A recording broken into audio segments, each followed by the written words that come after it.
राहुल गांव छोड़कर दिल्ली नौकरी के सिलसिले में आ जाता है। राहुल उधर एक कंपनी में नौकरी कर ही रहा होता है। एक दिन राहुल जब ऑफिस में काम कर रहा होता है तभी उसका फोन बजता है।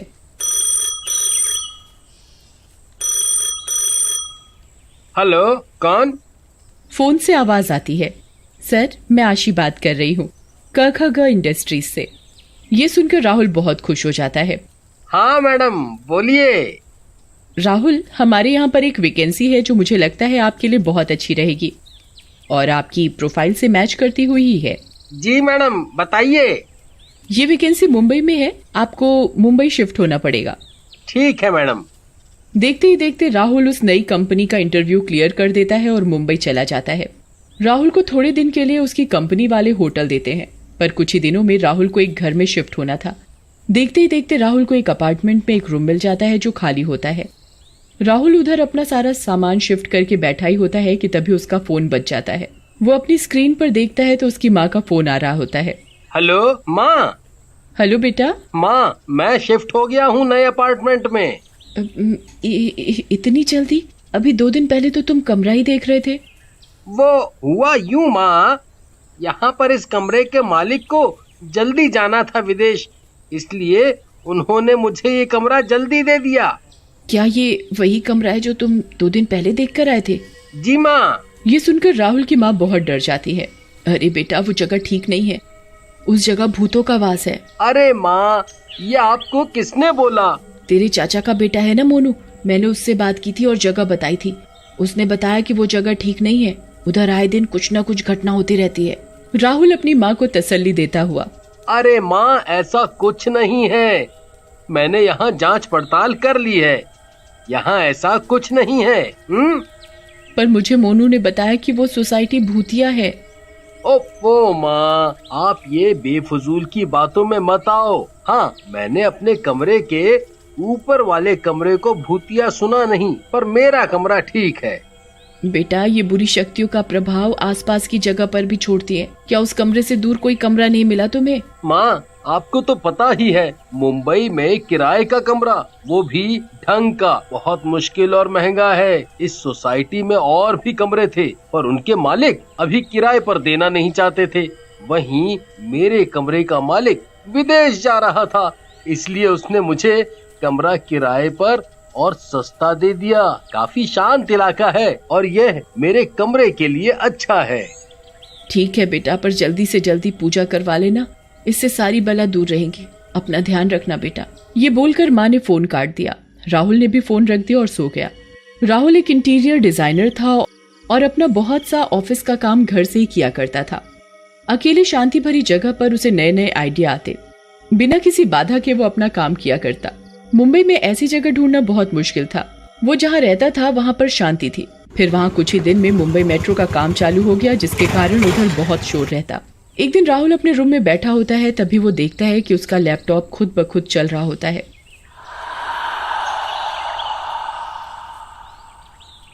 ये देखकर वो बहुत हैरान हो जाता है कि कहीं सच में इधर भूत तो नहीं है। देखते ही देखते राहुल के साथ अजीबोगरीब वाकये होते हैं। एक दिन राहुल अपना काम कर रहा था, तभी एक बच्चे की बहुत जोर जोर से रोने की आवाज आने लगी।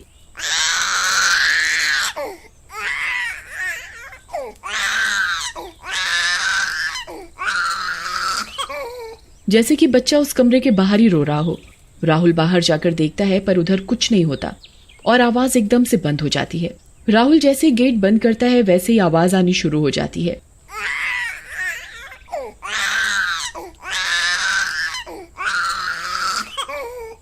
ये देख राहुल बहुत डर जाता है। ऐसा कैसे और क्यों हो रहा है? राहुल दोबारा गेट खोलता है, फिर से आवाज बंद हो जाती है। ये देख राहुल बहुत डर जाता है।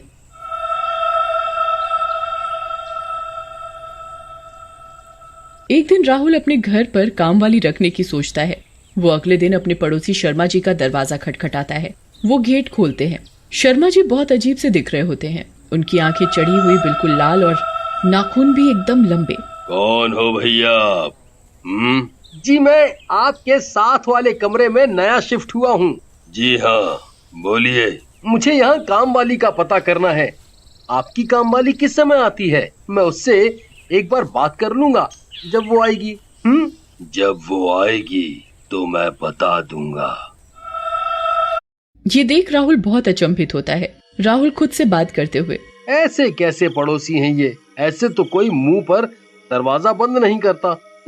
उसी दिन शाम को राहुल के घर की घंटी बजती है। राहुल दरवाजा खोलता है। वो उधर एक बहुत सुंदर औरत को देखता है। जी, आप कौन? जी, मैं शर्मा जी के घर पर काम करती हूँ। उन्होंने मुझे बताया कि आपको काम वाली की जरूरत है। राहुल देखकर हैरान हो जाता है कि ये इतनी सुंदर औरत काम वाली कैसे हो सकती है। इसने तो सोना भी बहुत सारा पहना हुआ है। जी जी, हाँ, मुझे काम करवाना था। जी हाँ, मैं कर दूंगी साहब आपका काम। मैं रोज सुबह जब शर्मा जी का काम करूंगी, करते ही आपके घर आ जाऊंगी। ठीक है। अगले दिन कोमल राहुल के घर का काम करने आती है। कोमल पोछा लगा ही रही होती है कि तभी वो देखता है कि कोमल की गर्दन चारों तरफ घूम जाती है।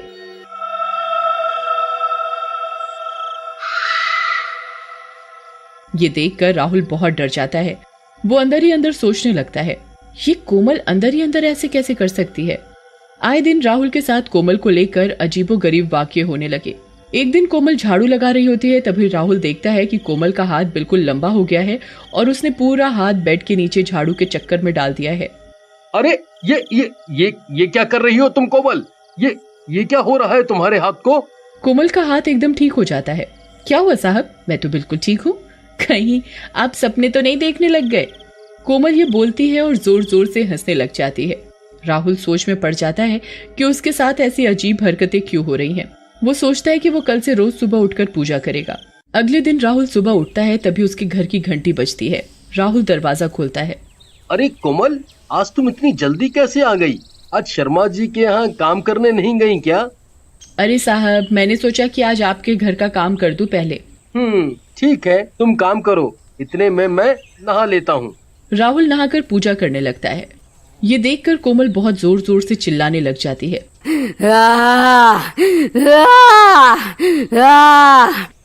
अरे ये क्या कर रहे हो? ये क्या कर रहे हो तुम? ये पूजा वूजा में कुछ नहीं रखा। ये सुनकर राहुल बहुत हैरान हो जाता है कि आखिर कोमल ऐसा क्यों कह रही है। कोमल पूरी कोशिश करती है कि राहुल पूजा ना करे। राहुल कोमल की ना सुनते हुए वहाँ जैसे ही मंदिर में दीपक जलाने लगता है, तभी कोमल राहुल को जोर से धक्का देकर पीछे गिरा देती है। अरे कोमल, तुम मुझे पूजा क्यों नहीं करने दे रही? कोमल तभी चुड़ैल का रूप ले लेती है। तू कैसे करेगा पूजा? मैं भी देखती हूँ आज। तुझको समझ में नहीं आ रहा कि तेरे पूजा करने से मुझे कितनी तकलीफ होगी। मेरी शक्तियाँ कम होती हैं तुम जैसे आदमियों की पूजा करने से। तू पूजा करेगा उससे पहले मैं तुझे जिंदा मार दूंगी। राहुल जोर से दरवाजे की तरफ भागता है और शर्मा जी के घर की घंटी बजाता है। शर्मा जी, कोई है? कोई है? मुझे बचा लो शर्मा जी, मुझे बचा लो। तभी शर्मा जी अपने घर का दरवाजा खोलते हैं। क्या हुआ राहुल? वो कोमल, वो कोमल,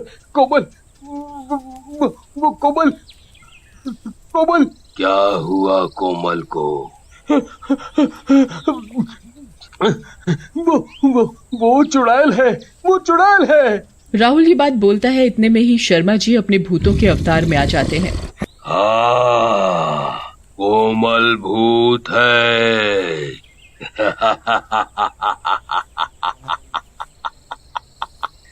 वो मेरी ही पत्नी है। मैंने उसे तेरे पास तुझे मारने के लिए भेजा था। आज तेरा सर्वनाश होगा।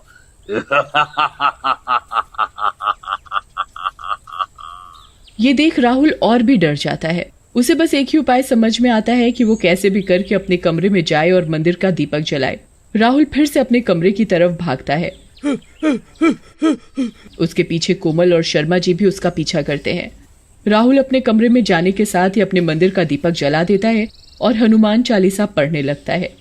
ये देखकर शर्मा जी और कोमल बहुत जोर जोर से चिल्लाने लगते हैं। अरे, इसने ये क्या कर दिया? अब हम इसके पास नहीं जा सकते। ये पूजा करनी बंद करेगा, तभी हम इसे अपने जाल में ला सकते हैं। राहुल फोन कर अपनी माँ को सारी बात बताता है। उसकी माँ उस कमरे में हवन करवाने को बोलती है। राहुल अगले ही दिन अपने कमरे में हवन करवाता है। उसके बाद राहुल को वो भूत या चुड़ैल का कोई साया नजर नहीं आता। राजू अपने ऑफिस से देर रात को काम खत्म करके घर लौट रहा था। आज वो घर जाने के लिए बेहद खुश था क्योंकि अगले दिन राखी का त्योहार था और राजू की बहन चिंकी दूसरे शहर से काफी समय बाद राजू से मिलने आई थी। चिंकी राजू को कॉल करती है। अरे भैया कहाँ हैं आप? इतनी देर हो गई, मैं कब से आपका वेट कर रही हूँ। देखिए अंधेरा हो रहा है, जल्दी घर आ जाइए। हाँ हाँ चिंकी, मैं बस अब ऑफिस से निकल गया हूँ। और सुनो, मेरे फोन में बैटरी भी नहीं है, ये कभी भी बंद हो सकता है। तुम परेशान मत होना, मैं बस 1 घंटे में घर पहुँच जाऊंगा, ठीक है? राजू इतना बोलता ही है कि उसके फोन की बैटरी खत्म हो जाती है और वो बंद हो जाता है। घर लौटते वक्त राजू को कोई भी ऑटो रिक्शा या टैक्सी नहीं मिलती, जिसकी वजह से वो पैदल ही घर की ओर चल पड़ता है। इधर चिंकी भी अपने भाई राजू के लिए परेशान हो रही थी। लगता है आज मुझे कोई भी टैक्सी नहीं मिलेगी, आज पैदल ही जाना पड़ेगा। अब बिना ऑटो या टैक्सी के इतने लंबे रास्ते से जाना तो नामुमकिन है। ऐसे तो मुझे घर पहुंचने में सुबह हो जाएगी, भला इतना लंबा रास्ता कौन चुने? हाँ चलो, कब्रिस्तान वाले शॉर्टकट से ही चलते हैं। ऑफिस से घर जाने के लिए राजू लंबा रास्ता न लेकर शॉर्टकट से घर जाने लगता है, लेकिन उसे जरा सा भी अंदाजा नहीं था कि ये उसकी सबसे बड़ी गलती साबित होने वाली थी। कब्रिस्तान में 2 चोर पिंटू मिंटू बैठकर जुआ खेल रहे थे। वो जब राजू को अकेले इतनी रात में वहां से गुजरता हुआ देखते हैं तो वो उसे लूटने का सोचते हैं। ए लड़के, चल अपना सारा सामान और पैसे निकाल कर हमें दे, और जरा भी आवाज की तो ये चाकू देख रहा है ना, इसको तेरी गर्दन में घुसा दूंगा। अरे कौन हो तुम? देखो मेरे पास कुछ भी नहीं है, मुझे जाने दो प्लीज, मेरा जल्दी घर पहुंचना बहुत जरूरी है। तभी दूसरा चोर मिंटू भी उठ जाता है और वो दोनों राजू को घेर लेते हैं। वो राजू से पैसे मांगने लगते हैं। ए, चल अपने सारे पैसे निकाल तुरंत, जो भी तेरे वॉलेट में है, जल्दी कर। बचाओ बचाओ कोई मुझे, देखो मेरी अकेली बहन मेरा घर पे इंतजार कर रही है, प्लीज प्लीज मुझे जाने दो। मगर दोनों चोर उसकी एक नहीं सुनते और उनके हाथापाई में राजू को चाकू लग जाता है और राजू की मौत हो जाती है। अरे रे, ये क्या किया मिंटू तुमने? खाली पीली इसको मार दिया। अब इसके पहले कोई आ जाए, इसकी लाश को ठिकाने लगाना पड़ेगा। दोनों राजू की लाश को वहीं झाड़ियों में डाल देते हैं और उसे छोड़कर चले जाते हैं। इधर राजू मरने के बाद एक भूत में बदल जाता है। वो वहीं अपनी दफन हुई लाश के पास बैठकर जोर जोर से रोने लगता है।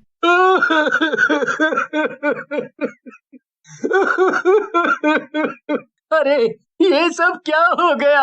अब मैं अपनी बहन से कैसे मिलूंगा? वो कितनी दूर से मुझसे मिलने आई थी, उसे तो ये भी नहीं पता कि मैं यहाँ मर चुका हूँ।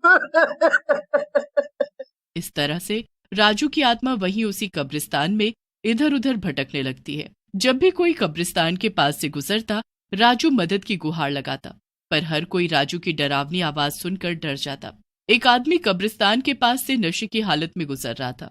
अरे मैं हुस्न परी, मैं जाने जहां, मैं सबसे हंसी, मैं सबसे जवान, सौंदर्य साबुन निरमा, सौंदर्य साबुन निरमा। नशे की हालत में उस आदमी को देखकर राजू को एक आइडिया आता है। राजू उस आदमी के सामने जाता है। अरे भला तुम कौन हो? अरे रे, ये तो भूत है। अरे कोई बचाओ! इसकी आंखें तो देखो कितनी लाल और डरावनी हैं। अरे भागो रे भागो! पर वो आदमी भाग नहीं पाता।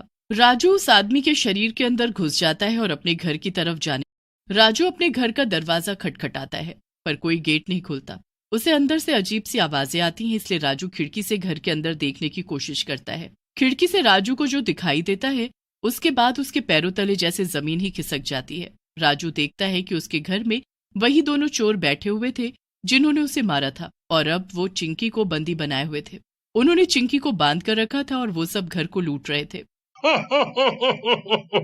अच्छा हुआ उस आदमी के वॉलेट से हमें उसके घर का एड्रेस मिल गया, और उसने मरने से पहले यह भी बोला था कि उसकी बहन अकेली है और इसका इंतजार कर रही है। हाँ, उसने खुद तो हमें ज्यादा पैसे नहीं दिए और हमारा काम आसान कर दिया।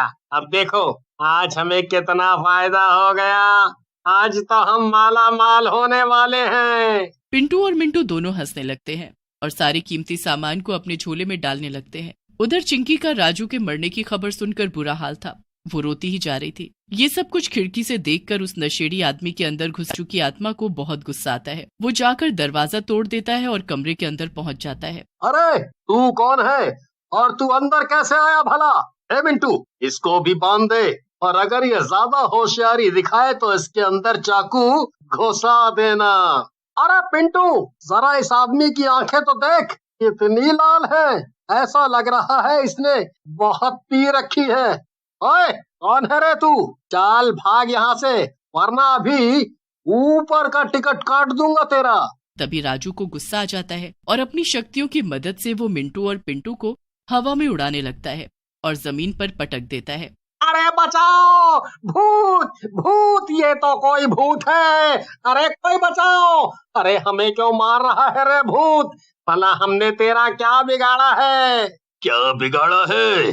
अरे तुम दोनों ने तो मेरा सब कुछ मुझसे छीन लिया है। तुम्हारी वजह से मेरी ये हालत हो गई है। तुम्हें तो मैं जिंदा नहीं छोड़ूंगा। ये सब होता हुआ देखकर चिंकी को विश्वास ही नहीं होता और वो भी राजू से डरने लगती है। पिंटू मिंटू जैसे जमीन पर गिरते हैं वो दोनों वहां से डर के मारे भाग खड़े होते हैं।